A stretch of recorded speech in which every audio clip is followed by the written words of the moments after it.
Assalamualaikum warahmatullahi wabarakatuh. Alhamdulillah, Ananda semuanya, hari ini kita dipertemukan kembali pada pembelajaran selanjutnya. Pada minggu lalu, Ananda sudah melaksanakan ujian tengah semester dengan mata pelajaran seni budaya.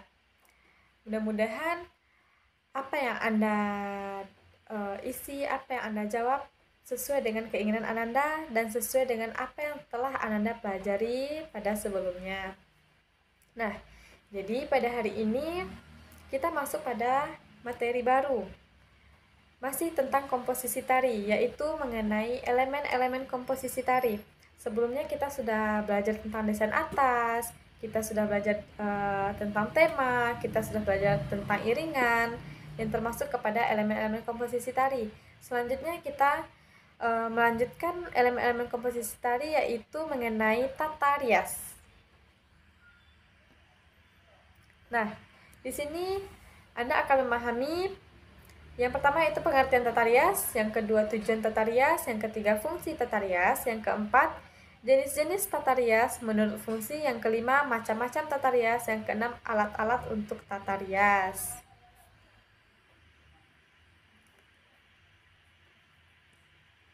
Nah, masuk kepada pengertian tata rias. Tata rias wajah atau menurut bahasa Inggris yaitu make up. Dalam kegiatan mengubah penampilan dari bentuk asli sebenarnya dengan bantuan bahan dan alat kosmetik. Istilah make up lebih sering ditunjukkan kepada pengubahan bentuk wajah, meskipun sebenarnya seluruh tubuh bisa dihias atau di make up. Tata rias wajah membutuhkan banyak pengetahuan tentang yang pertama yaitu anatomi untuk memberikan bentuk ideal anggota tubuh. Yang kedua yaitu karakterisasi warna dan garis untuk memberikan karakterisasi personal. Yang ketiga yaitu gradasi warna untuk memperhalus hasil akhir tata rias. Yang keempat yaitu komposisi warna.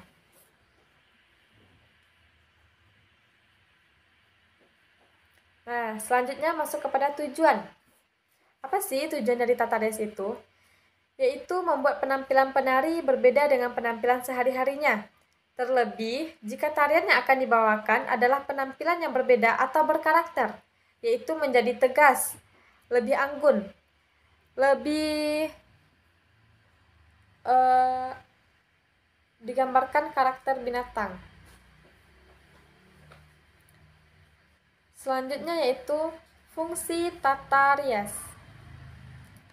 Adapun fungsi dari tata rias adalah sebagai berikut. Yang pertama, menambah nilai keindahan karya tari. Yang kedua yaitu menambahkan efek gerak pada seorang penari dengan ekspresi wajahnya. Yang ketiga yaitu menyempurnakan tampilan wajah penari.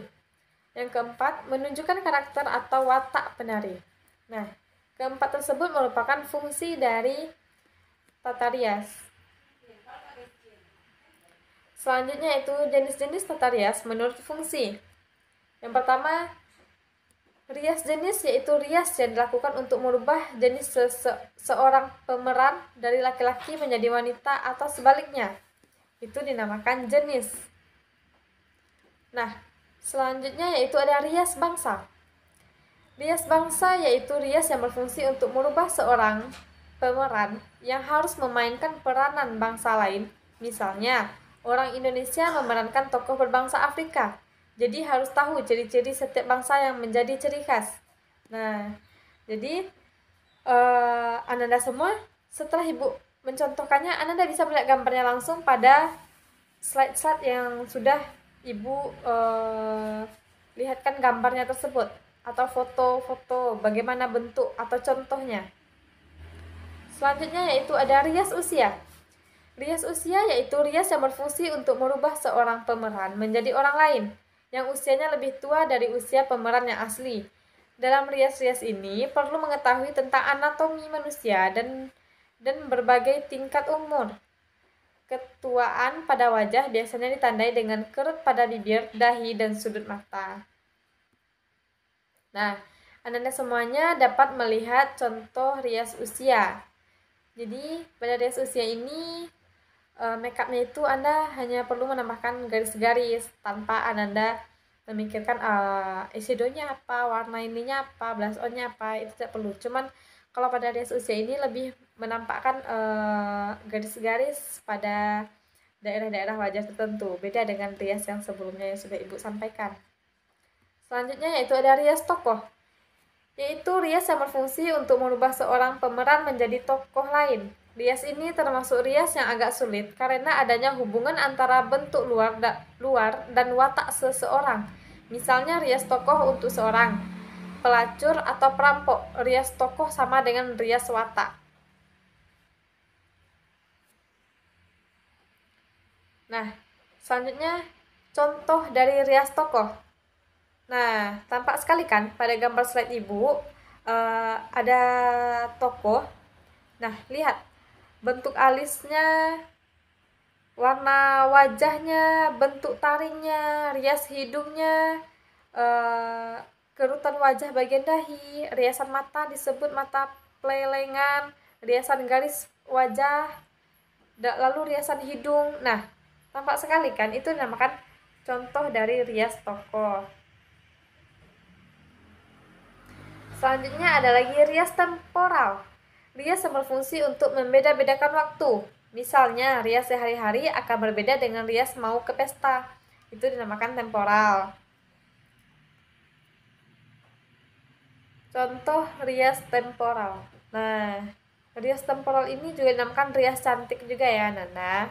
Seperti yang sudah ada pada slide Ibu, slide PowerPoint Ibu, itu dinamakan rias contoh dari rias temporal. Nah, seperti Ananda sehari-hari mau ke pesta atau menghadiri acara-acara. Nah, seperti ini riasnya, seperti ini make upnya gitu. Gak mungkin kan Ananda pergi pesta lalu Ananda pakai rias tokoh, kan tidak mungkin. Selanjutnya yaitu ada rias aksen, yaitu rias yang berfungsi untuk mempertegas aksen seorang pemeran yang mendekati peran yang akan dimainkan. Misalnya, pemuda Jawa akan memainkan peranan sebagai pemuda Jawa hanya butuh aksen untuk dapat memperjelas garis-garis di wajah. Nah, ini dari contoh rias aksen tersebut, Ananda. Nampak sekali kan? Bagian alis, bagian sunting-sunting yang ada di bagian telinganya itu tampak tajam-tajam gitu kan.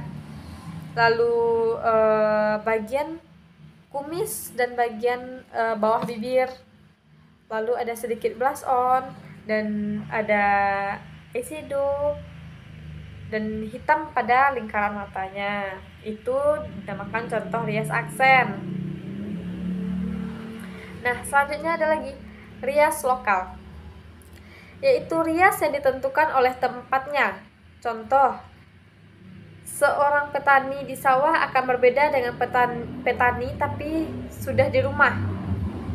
Contoh kedua yaitu rias seorang narapidana dalam penjara akan berbeda dengan rias mereka selepas keluar penjara. Nah, selanjutnya itu contoh rias lokal. Nampak kan? Seperti gambar yang sudah ada di PowerPoint Ibu.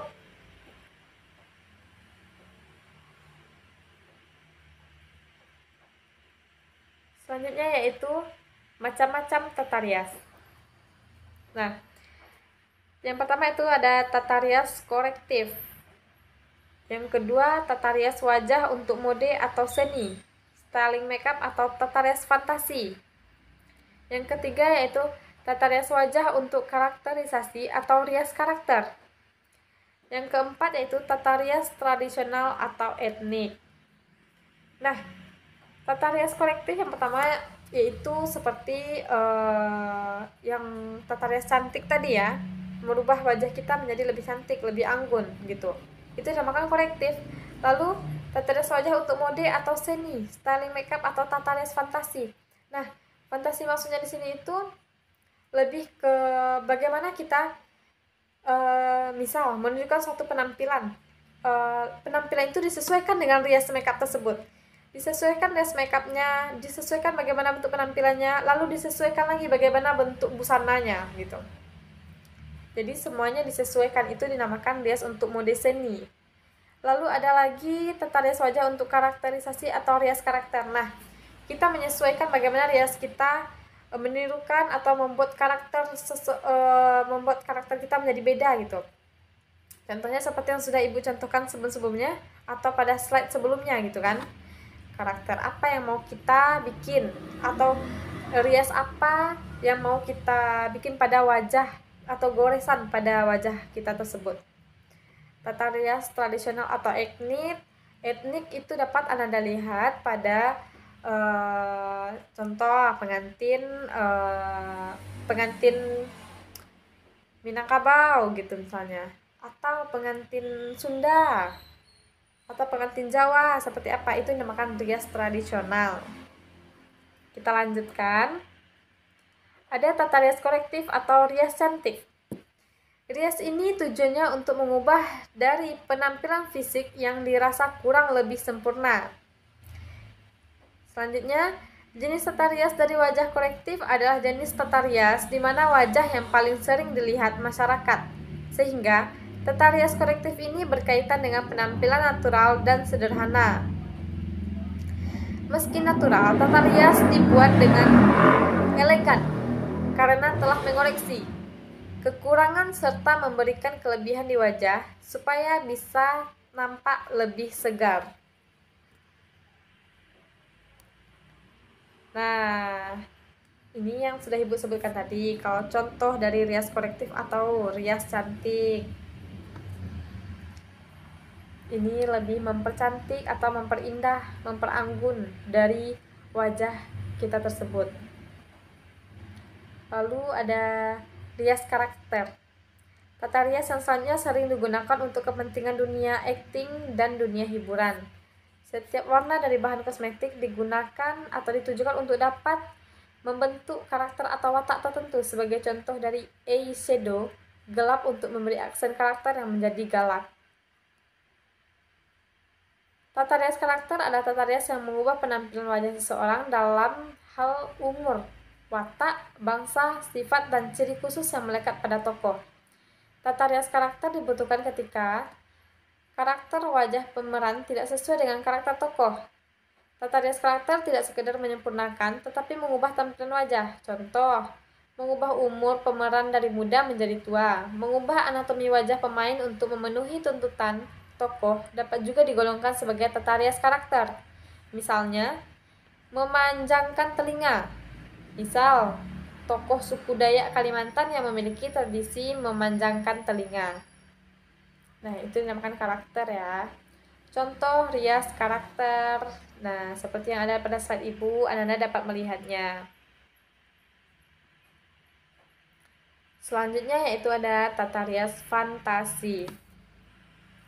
Tata rias fantasi merupakan tata rias karakter khusus karena akan menampilkan wujud dari rekaan yang akan dapat mengubah wajah ini menjadi tidak realistik. Tata rias yang satu ini akan menggambarkan tokoh-tokoh yang tidak nyata, yang keberadaannya lahir dengan berdasarkan daya khayal semata. Sebagai contoh tata rias dari badut, horor, serta binatang. Contoh tata rias fantasi. Nah, dapat Anda lihat, ini ada dua gambar contoh dari tata rias fantasi. Selanjutnya yaitu ada tata rias tradisional atau etnik. Tata rias tradisional atau etnik adalah pola yang turun-temurun yang selalu dijaga keutuhannya. Tujuan tata rias yaitu untuk kemegahan dengan kewibawaan serta usaha dalam mempercantik diri sebagai contohnya. Tata rias dari wayang orang, rias manten atau paes klasik, bersumber dari keraton, kerakyatan, bersumbu masyarakat biasa. Contoh tata rias etnik. Nah, ini contoh ada misal penari Bali. Nah, seperti ini rias wajahnya, Nanda. Menyesuaikan dengan busananya ya. Nah, selanjutnya kita masuk kepada macam-macam alat makeup. Yang pertama ada kuas bedak atau face powder brush. Yang kedua ada kuas pipi, blusher brush. Yang ketiga ada kuas atau sikat alis, eyebrush. Yang keempat, kuas garis mata atau eyeliner, kuas pewarna mata atau eyeshadow, ada kuas bibir, lip brush. Selanjutnya ada busa atau spons rias wajah. Selanjutnya ada bantalan bedak. Nah, itu dinamakan macam-macam alat makeup. Selanjutnya yaitu ada bahan rias wajah untuk penari, antara lain pembersih dan penyegar, cleansing milk and stringent atau face tonic. Selanjutnya yaitu ada pelembab kulit, moisturizer. Selanjutnya ada alas bedak, makeup foundation. Selanjutnya ada bedak padat atau tabur, face powder. Selanjutnya ada pensil alis, eyebrow pencil. Selanjutnya ada pewarna mata, eyeshadow, dan garis mata, eyeliner. Nah, tutorial rias korektif Anda dapat melihatnya di YouTube sesuai dengan link yang sudah Ibu copy pada PowerPoint Ibu. Nah, jadi sampai di sanalah materi kita mengenai tentang tata rias. Semoga Anda semuanya dapat memahami apa yang telah Ibu sampaikan. Anda dapat memahami dan Anda dapat mengerti apa yang sudah tertera pada materi tata rias tersebut. Sekian dan terima kasih. Wassalamualaikum warahmatullahi wabarakatuh.